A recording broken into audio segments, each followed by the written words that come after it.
support this brother. So, Sizzle, who we got today? Who do we got today? So we have Isaiah Thomas. He is a dedicated public servant from Northwest Philadelphia. He has committed his life to bringing a brighter future for all Philadelphians. Isaiah has worked in the nonprofit, public, and private sectors. He has served as an educator and associate dean of students at Sankofa Freedom Academy. He mentors high school students as the school athletic director and head basketball coach, and volunteers for organizations that advocate for communities of color, including the Mayor's Commission on African American Men and the Cambodian Association of Greater Philadelphia. He is the co-founder of the Thomas and Woods Foundation, which provides free summer programs for children across the city. And Isaiah believes our city government should work for all 1.5 million residents. As the director of community affairs for the city controller, he visited every neighborhood in the city to connect people with the resources to resolve long-standing municipal service issues and the tools to strengthen their financial education. Isaiah is a graduate of Penn State University and holds a graduate degree from Lincoln University. He lives in East Oak Lane with his wife, Kalissa. That's actually right. Yes, okay. and their son, Isaiah Jr. Welcome to the show, Isaiah Thomas. Thank you for having me. I appreciate Democrat it. We'll make sure the bio candidate. is shorter next time. No, that's fine. That's fine. We've had some books. Okay, awesome. We've had some books. We try to keep it short. So he's the Democrat. I just want to put this out there. He's the Democratic candidate for Philadelphia Council at Large for the 2019 primary on May 21st. Yes. Thank you for having me. I appreciate it. Go. Welcome to the show, my brother. Welcome Thank you for having me. Show. I had the opportunity to listen. You guys are talking about some amazing topics, so I'm happy to join the conversation and don't feel limited to just talk about politics. I love that. I love that. We can talk about entertainment, Michael Jackson, whatever y'all want to go with it. I love it. I love it. I heard y'all talk about marijuana. Listen, there we go. Y'all lead. So we're going to get in because we got a nice little bit of time. So we're going to jump right into it. We got about 20 minutes that we can try to get into some of the good old things. So before I get into all that good old stuff, since we're going to touch on some hot topics of the country and the nation, things that's going on, I'm going to talk a little bit about you, my brother. And you ran. Let's jump in first of all. Jump into you running. You threw your hat in the race prior. Sure. And so, what made you? What was the feedback that you got from last time, and what made you decide to run again this time? So a lot of people don't know this is actually my third time running. Oh, wow. So the first time I ran, I was actually 26 years old. It was 2011. I decided to run in 2010. Right. And what inspired me to run was the lack of services and the lack of resources for youth and young people across the city of Philadelphia. Right. I had spent a lot of time working in schools as well as non-traditional academic settings and after-school programs and phenomenal summer programs like the Philadelphia Freedom Schools program.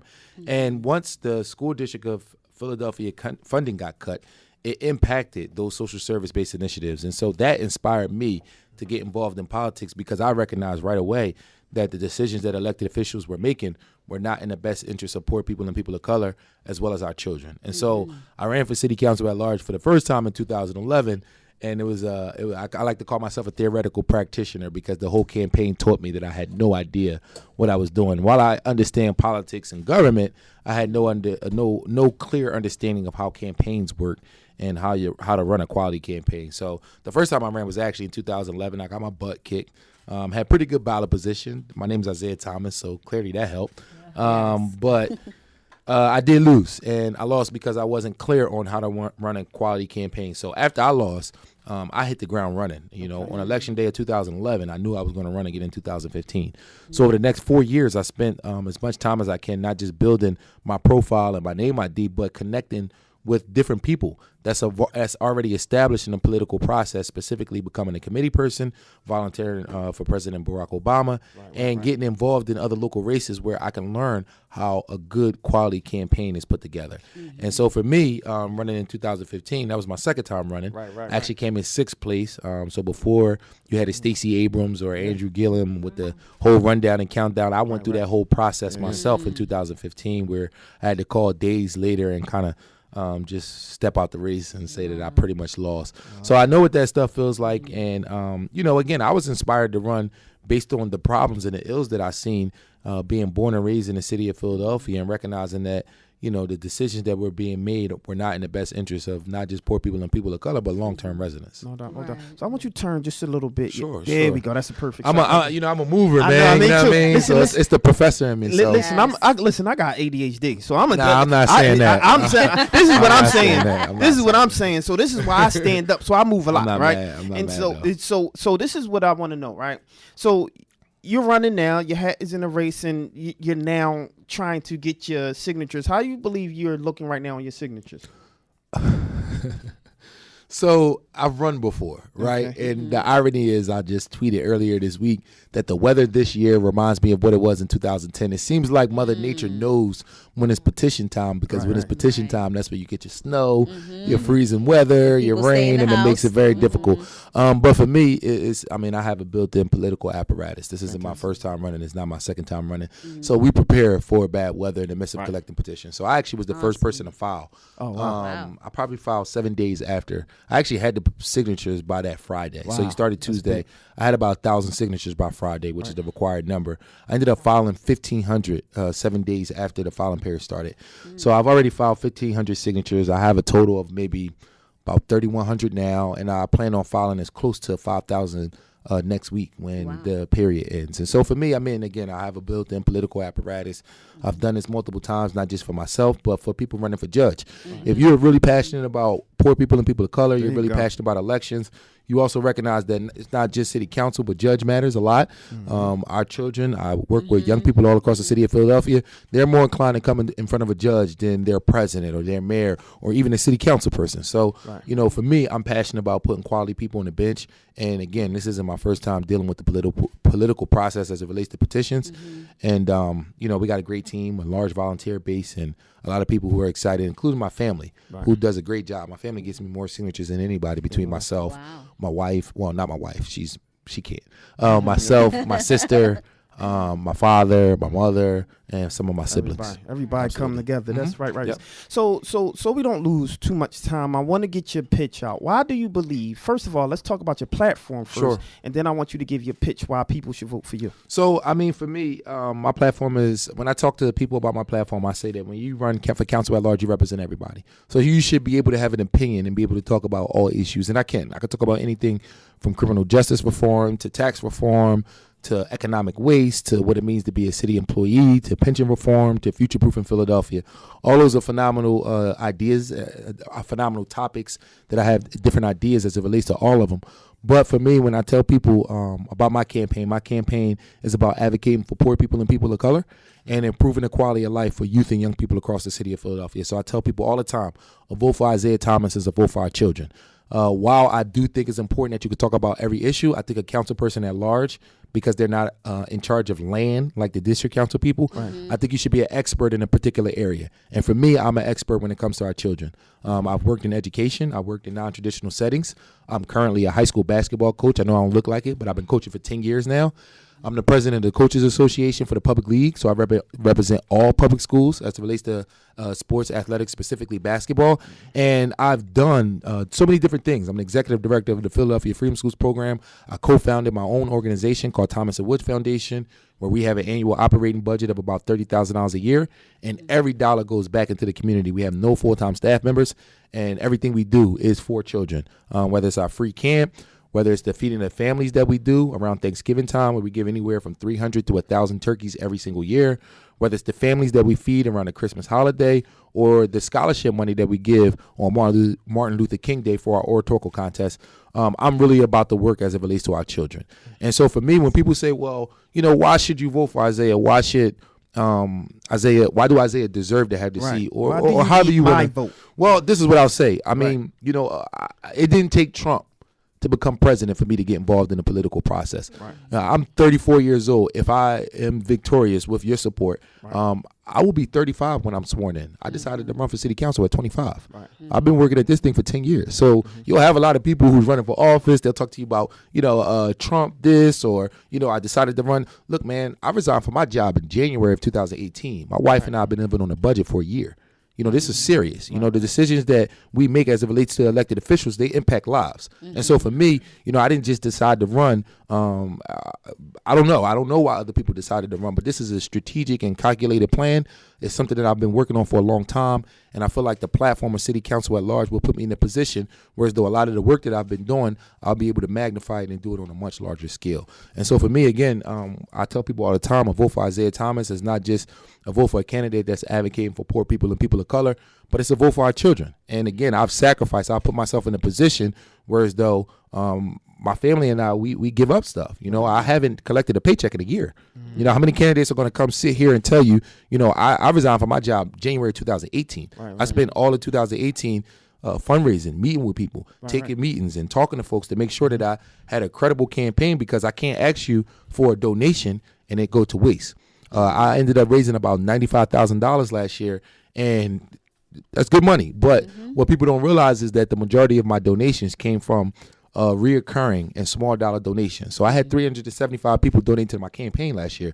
And if 375 people said yes, imagine how many people said no. Right. You know, so imagine how much time I had to spend. Anybody that's in the world of philanthropy or fundraising, more people going to tell you no than yes. That's just how fundraising works. Right. So, you know, that's the type of sacrifice that I've made to put myself in a position to be a credible candidate, and hopefully the constituents and the citizens of Philadelphia will say, you know, I feel like Isaiah is best equipped to represent us and to advocate for the change that we know we need to see. Fantastic. Awesome. Fantastic. Awesome. And so you got a question? I do. So you mentioned something about criminal justice reform. Sure. And with the, you know, future of the children, or I guess like trying to prepare for their future, what are your thoughts on criminal justice reform and the initiative that rappers like Meek Mill and Jay-Z are doing, like as it relates to creating future, you know, opportunities and I guess basically trying to create some type of equality in the criminal justice system? Sure. So when I think about the criminal justice system, you know, again, I'm a product of the city of Philadelphia. I'm a product of the school district of Philadelphia.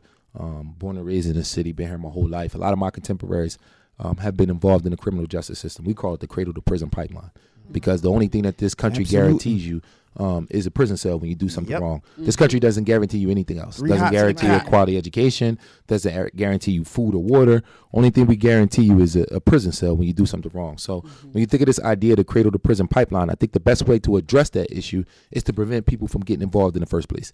And when I talk about this idea of advocating for poor people and people of color and improving the quality of life for youth and young people across the city, I'm pretty much trying to create a barrier to prevent people from going into the cradle to prison pipeline. And the best way to do that is to be able to offer young people the quality education and awesome resources. It sounds simple, and it is that simple, but it's complicated to implement. And a lot of times what happens is you got to have people who are on the ground that know the effective and efficient organizations, the credible organizations that need the funding to be able to put them in a position where they're that barrier to prevent our young people from falling into that pipeline. Outside of that, everybody's going to say they're for criminal justice reform. No one's going to say I'm for locking more people up. But it's also about, it's not just about what people say, it's about what they've done. So I talk a lot about prevention-based initiatives because that's what I've pretty much done my whole life. When you look at the Philadelphia Freedom Schools program, this past summer we had 4 different sites across the city. Free summer program, over 400 children, reading and math curriculum, along with key pillars like social action, conflict resolution, civic engagement, and intergenerational leadership. So not only are we engaging the young people between the grades kindergarten through 8th, we're hiring over 30 high school students across the city of Philadelphia, as well as 30 college students across the city of Philadelphia. If I'm on council, I can put myself in a position to be able to advocate for more dollars for programs such as that.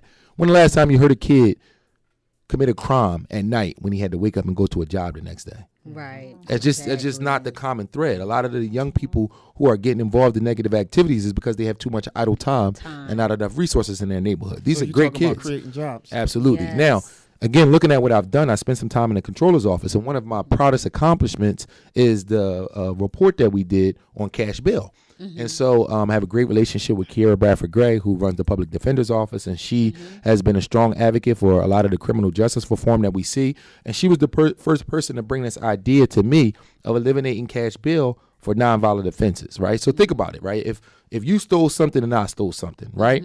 And let's say we did the exact same crime. Let's say you're a millionaire and I'm poor, right? They're going to give you bail and you get to be free while I'll have to sit in jail. But we did the Right. same crime, which means I'm sitting in jail because I'm poor, not because of what I did. So what we did was we put a price tag through the controller's office on cash bail, and we found that the city of Philadelphia would save north of $50 million if we were to eliminate cash bail for nonviolent offenses. And if you look at what DA Larry Krasner is doing now and what he's starting to implement, he's been using that report as a way to be able to advocate for this idea of eliminating cash bail. And that's just one small piece in this idea of criminal justice reform and ending the new Jim Crow, which is mass incarceration. So you approve of the work that Larry Krasner is doing right For the most part, I mean, I do think that there's some areas of improvement. I don't think that what he's done is flawless. I do look at some of the things that's happening around Mumia. I do look at some of the issues that we see as it relates to criminal justice reform, and do see some holes. But overall, I do think we're moving in the right direction. No, that's cool. That's cool. I just wanted to get your take on that. So I'm gonna jump in some harder questions. We only got about 8 Harder minutes questions. left. Oh man. You know, so not too hard, but I do want you to take. First of all, before we go into that, give me a quick 30-second on what exactly is the difference between city council and city council at large. Sure. So city council is broken down. City council is broken down into 10 district seats and 7 at-large seats. City council is the legislative body that works with the executive branch of the municipality, right? So when you was growing up, they told you got the executive branch, the legislative branch, and the judicial branch. But what they didn't tell you was that you have those branches on 3 different levels of representation, right? So you have the executive branch on the federal level, which is the president. You have the executive branch on the governor, the state level, which is the governor. You have the executive branch on the city level, which is the mayor. But then you have the legislative level. So we all know in the federal, that's the Senate and the Congress. What a lot of people don't know is on the state level, that's your state reps and your state senators. But on the city level, that's city council. So city council is the legislative body that works with the executive branch, which is the mayor, to be able to decide all laws in the city of Philadelphia, as well as deciding how all city dollars are spent. So when you pay that soda tax, when you pay that sales tax, when you pay them wage tax, if you're an entrepreneur, when you pay that birth tax or that use of occupancy tax, all that stuff goes to the city of Philadelphia. And I like to tell people all the time, when you decide that you're not going to vote, that's like going to the store, paying for sneakers and saying, well, give me the sneaker you want me to wear. That's like going to a restaurant and paying for dinner and say, I'll eat whatever you serve me. That's basically what it means to not vote. And so we have 10 district seats in the city of Philadelphia. Each district is represented by 1 council person. Then we have 7 at-large seats, and that makes up the total body of 17. 5 of the at-large seats are reserved for the majority party, which in Philadelphia are Democrats, and 2 seats at large are reserved for the minority party, which traditionally have been Republicans. But if you run as an independent, you're looking to get one of the minority seats. So I know I said that real fast, but that's the breakdown as far as the legislative branch of city government, specifically city council. That's great because we only got about 5 more minutes. So I'm check sorry. this out. No, so I want you to give me 30-second answers on some of the questions that I'm gonna ask you. Go. Now, we already know about if unless you was living under a rock, you understand the situation that's going on with the Black and Brown Coalition and Janie Blackwell. What's your piece on that? That's a tough question. That's a tough question. But you're talking about someone who has been part of city council for a long time. So this is my thing. All right. So let me say the Black and Brown Coalition. As far as their advocacy for councilmanic prerogative, I see the pros and I see the cons.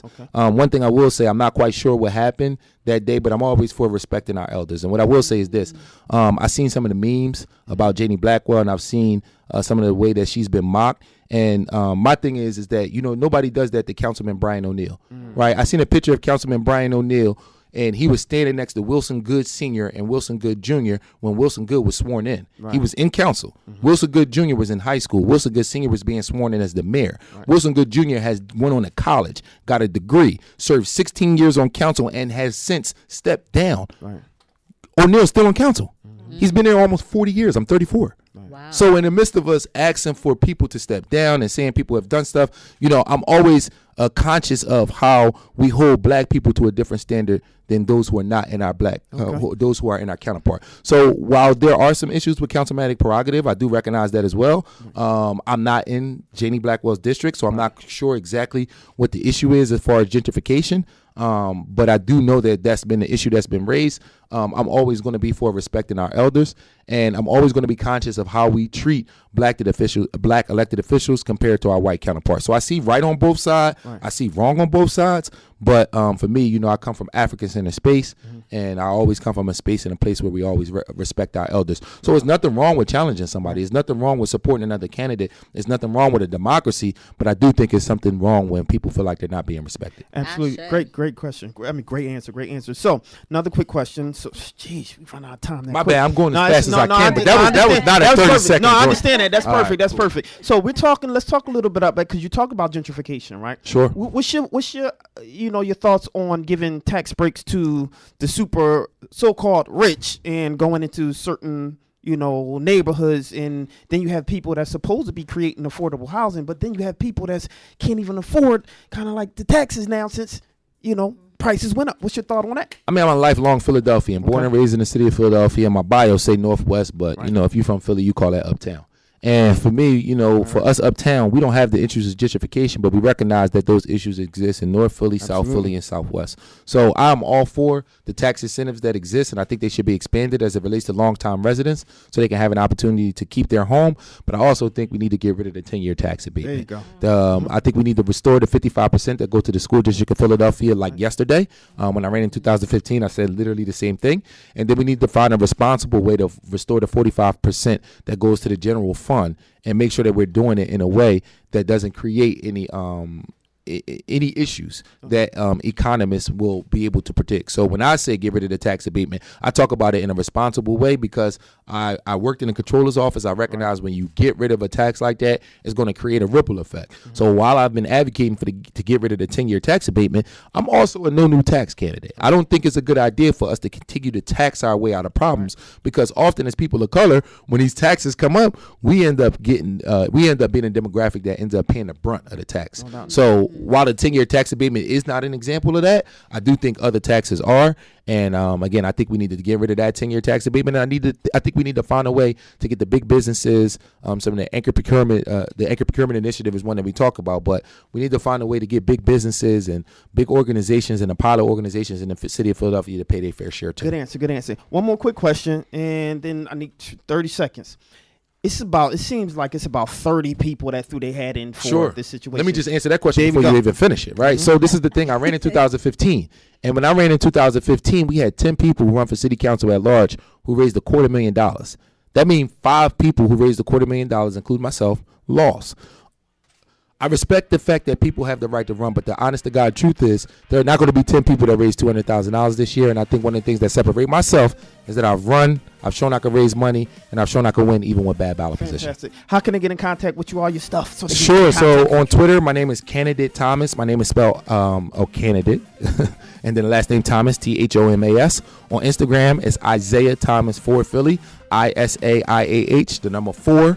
Isaiah Thomas, the number 4, and then Philly. And then on Facebook is so hard to find because there's so many Isaiah Thomases. So I just encourage people to search for Citizens, the word 4, Isaiah Thomas on Facebook, and then you can follow my campaign that way. There you go. Thanks for coming out. Really appreciate it. Thank you for having me. Listen, it's about this. Look, we're for the people who are for the people. We don't endorse anyone. We're for the people who are for the people. And if you're for the people, most likely you're going to garner our vote. So think about that. So unfortunately, we got to go, ladies and gentlemen. We Talk Weekly After the Talk podcast is on iHeartRadio, iTunes, and Spotify Spreaker. Make sure you follow us on iHeartRadio, iTunes, and Spotify. Binge listen to our shows. Like and follow us on our We Talk Weekly Facebook channel. Download the little tune in and look for WPPM LP 106.5 FM. Check this out. Follow us on Instagram, Twitter, Facebook at We Talk Weekly, at Charles Gregory, at Lauren_Sizzle, at Sparkle Podcast 1. Subscribe to our We Talk Weekly YouTube channel. And if you're in Philly, catch us every Monday night, 9:30. Contact 66 Fridays, 5, 29 to 30. We Talk Weekly is now available on Higher Than 7 TV. Go to Higher Than 7. Subscribe. Look for our TV. We Talk Weekly. And check this out. We are now syndicated. You can find us nationwide. Shout out to Afro Philly and BG Network. We Talk Weekly is now syndicated. You can find us in Atlanta, Birmingham, Chicago, Delaware, Houston, Jacksonville, Los Angeles, Miami, Newark, New Jersey, New York City, and Philadelphia, and all across the nation. Who do you look for? We Talk Weekly. We gotta go. We out here like last year. And make sure, if anything else, you vote. Holla! Thank you for having me.